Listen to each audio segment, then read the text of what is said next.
বাইরে আসো তো বাবা, আমার শরীরটা ভীষণ খারাপ লাগছে। এই তো বাবা আসছি। কি হয়েছে বাবা তোমার? শরীরে শক্তি পাচ্ছি না, মনে হয় আর বাঁচবো না। এগুলো কিছু না, এমনি ঠিক হয়ে যাবে। চুপ কর, ভালোভাবে কথা বলতে পারছিস না? তোদের মা আমাকে ডাকছে।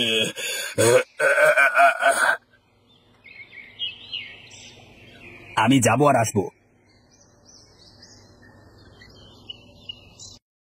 আমার মনে হয় আর সময় নেই, তুই তোর ছোট ভাইকে দেখে রাখিস।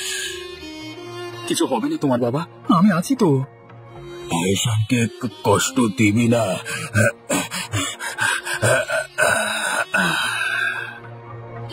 বাবা, তুমি আমাদের একা করে চলে যেও না বাবা। আমরা কার সাথে থাকবো বাবা, আমরা কার সাথে থাকবো?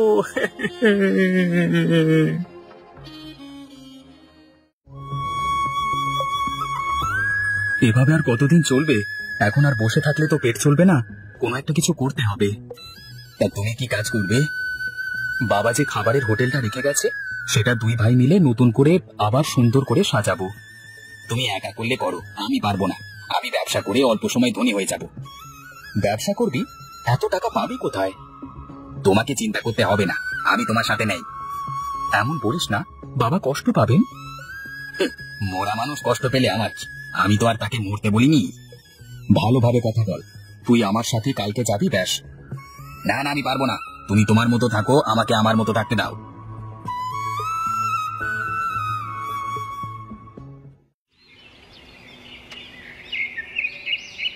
এত রৌদ্রে কাজ করছো কেন বাবা?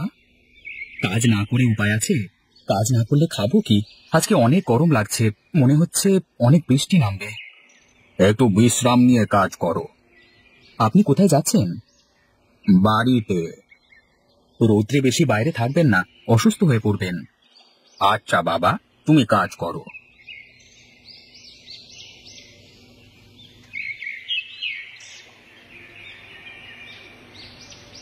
কিরে, কি অবস্থা? ভালো। আজকে খেলবি না? খেলতেই তো আসলাম। তোর কাছে আগের আরো অনেক টাকা পাই, সেগুলো আগে পরিশোধ কর। সেটা পরে দেবো, এখন আর কিছু টাকা ধার দে না। তোকে আর বিশ্বাস নেই বাবা, কোন দিন হাফিজ হয়ে যাবি।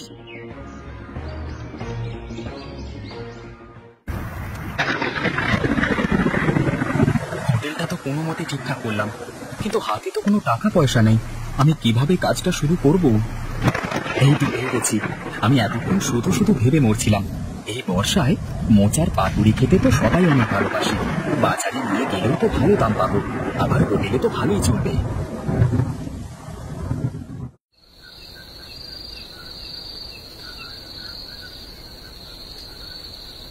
সারাদিন কোথায় ছিলিস?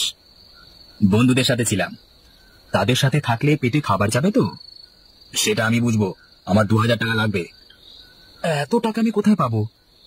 আমি জানি না, লাগবে মানে লাগবে ব্যাস। আমি টাকা দেব না। তোমার দেওয়া লাগবে না, তুমি আমাকে আমার বাবার সম্পত্তির অংশ বুঝিয়ে দাও, আমি আমার মতো থাকবো। এমন করিস না, বাবা কষ্ট পাবেন। আমি কিছুই মানবো না, মানবো না, আমাকে দিতেই হবে।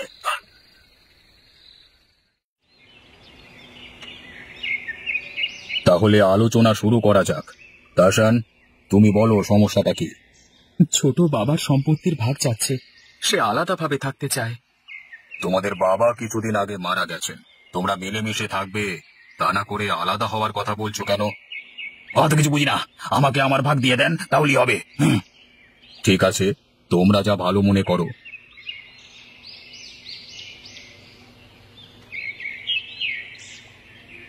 কিরে, টাকা নিয়ে এসেছিস?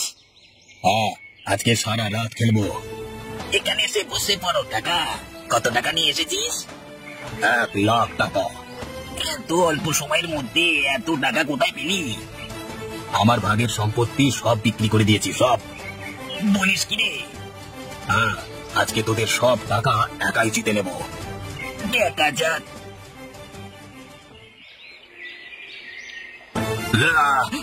আমি সব কিছু হেরে গেলাম। কি হবে এবার, কি হবে?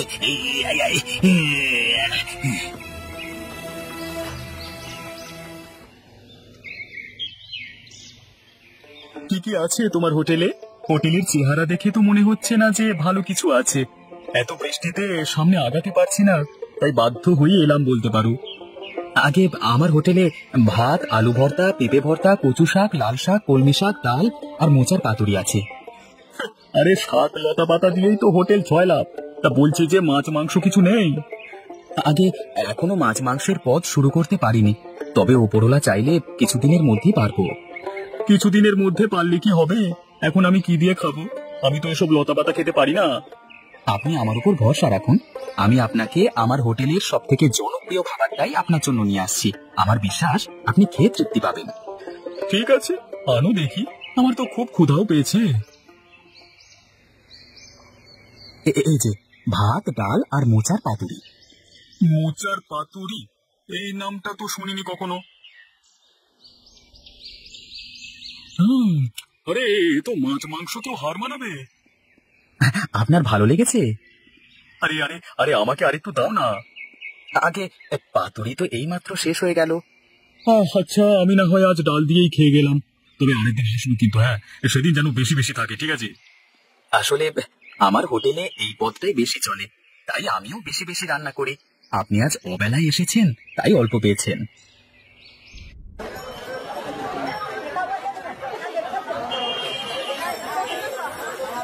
কত করে কেজি চিংড়ি মাছের? 400 টাকা। আপনি তো দেখি মাঝে মধ্যেই কলার মোচা নিয়ে আসেন বিক্রি করতে। তা একদিন কলার মোচা আর চিংড়ি দিয়ে পাতুরি রান্না করে খেয়ে দেখবেন, খুব মজা, বুঝলেন? আচ্ছা, তবে 1 কেজি দিয়ে দিন।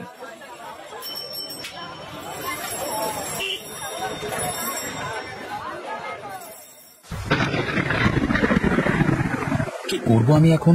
পানি না নামা পর্যন্ত কেউ আর আসবে না মনে হচ্ছে। তাই কদিন আমি কি করব? এইভাবে খালি খালি তো আর বসে থাকতে পারি না। আচ্ছা, যেহেতু আমার হাতের মোচার পাতুরি সবাই পছন্দ করে, সেহেতু আমি যদি বাড়িতে রান্না করে আলাদা আলাদা বাটিতে করে সবার বাড়ি বাড়ি নিয়ে যাই, তাহলে কেমন হবে?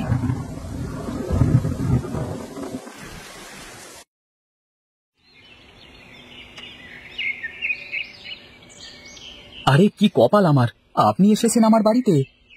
আমি তোমার হোটেলে গিয়েছিলাম, তোমাকে না পেয়ে তোমার বাড়ির ঠিকানা খুঁজতে খুঁজতে চলে আসলাম। আসুন আসুন, বসুন বসুন।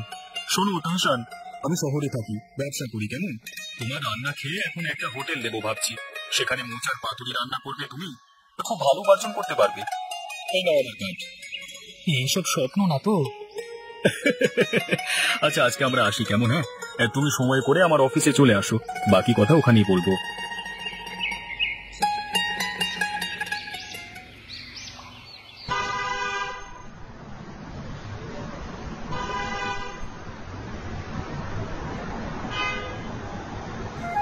আহসান ভাই, তুমি? তোর একই অবস্থা, এমন কি করে হলো? সবই আমার কর্মের ফল দাদা। যদি তোমার কথা শুনতাম তাহলে এমন হতো না দাদা।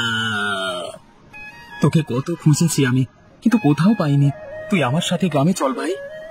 আমি তো পাপী, আমি বাবাকে কষ্ট দিয়েছি, তোমাকে কষ্ট দিয়েছি, আমার ক্ষমা নেই দাদা, আমার ক্ষমা নেই। আরে বোকা, তুই ছাড়া আমার আর কে আছে? আমার কোনো রাগ নেই তোর উপর। দাদা আমাকে ক্ষমা করে দে।